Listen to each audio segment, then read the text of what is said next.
रामपुर गांव में पिंकी अपने दादाजी मोहनलाल के साथ रहा करती थी।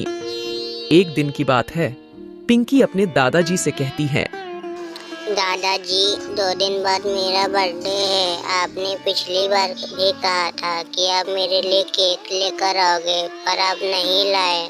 मुझे केक चाहिए दादाजी, बताइए ना दादाजी, क्या इस बार आप केक लाओगे?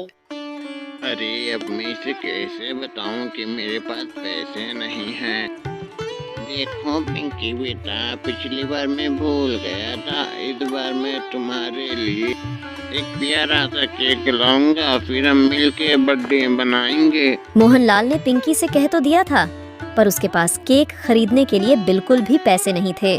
मजबूरी में मोहनलाल गांव के ही साहूकार से पैसे उधार मांगने जाता है, पर माफ करना मोहनलाल, पर मेरे पास इतने पैसे नहीं हैं। साहूकार से कुछ मदद न मिलने पर वो कई और लोगों से उधार मांगता है, लेकिन कोई भी उसकी मदद नहीं करता।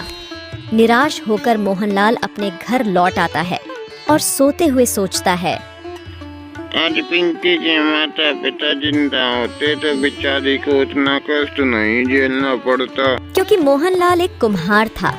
वह सुबह सुबह कुछ बर्तन लेकर उन्हें बेचने निकल पड़ता है।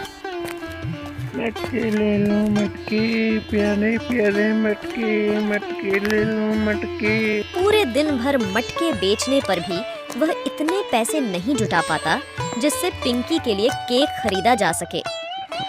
अब तो शाम हो गई और मटके भी ज्यादा नहीं बिके।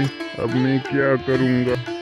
आज मीना यहाँ होती तो कुछ न कुछ उपाय निकाल ही लेती बुढ़िया। खुद तो चली गई और मुझे यहाँ पर छोड़ गई। खास वो मेरे साथ होती तो कुछ न कुछ जुगाड़ बना ही लेती बुढ़िया। वो ये सब सोच ही रहा था कि तभी उसकी बीवी मीना, जो कई सालों पहले मर चुकी थी, उसका भूत वहाँ पर आ जाता है। अच्छा, तो ये बुढ़ाऊ मेरे बारे में ये सब सोच रहा है। बुढ़ाऊ, अरे ओ मेरे डार्लिंग, जरा पीछे तो देख, कौन आई है? अरे मैं तेरी मीना।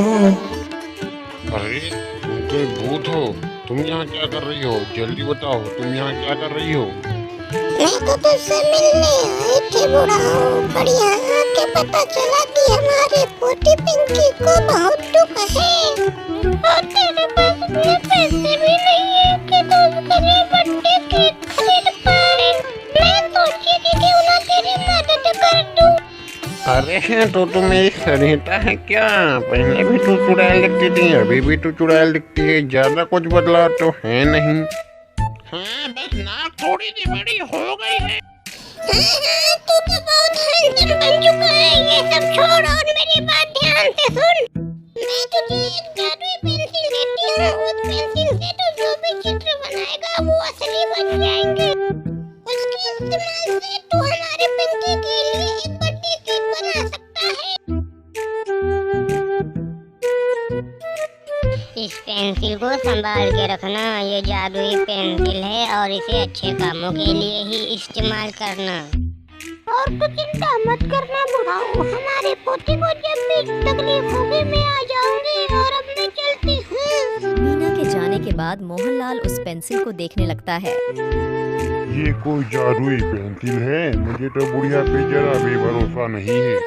एक बार इस्तेमाल करके देखता हूँ, अभी दूध का दूध और पानी का पानी हो जाएगा। वह जादुई पेंसिल से पिंकी के लिए एक बर्थडे केक का चित्र बनाता है और देखते ही देखते वो चित्र एक असली केक में बदल जाता है। अरे ये क्या? ये बुढ़िया तो सच कह रही थी, ये तो सच में एक जादुई पेंसिल है। अब मैं ये केक लेकर जाता हूँ और पिंकी बेटी को दिखाता हूँ। केक देखकर पिंकी बहुत खुश होगी। तेरा बहुत बहुत शुक्रिया मीना, जो तूने मेरी मदद की। पिंकी, अरे ओ बेटा पिंकी। मोहनलाल पिंकी को वह केक दिखाता है और पिंकी बहुत खुश होती है और कहती है, अरे वाह, ये तो बहुत सुंदर केक है।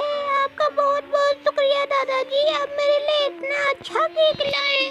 अब मेरे दोस्त मुझे नहीं चिढ़ाएंगे। तो दोस्तों, इस कहानी से हम यह सीखते हैं कि हमारे अपने हमसे कितनी भी दूर है, वो हमेशा हमारा ख्याल रखते हैं और हमसे प्यार करते हैं।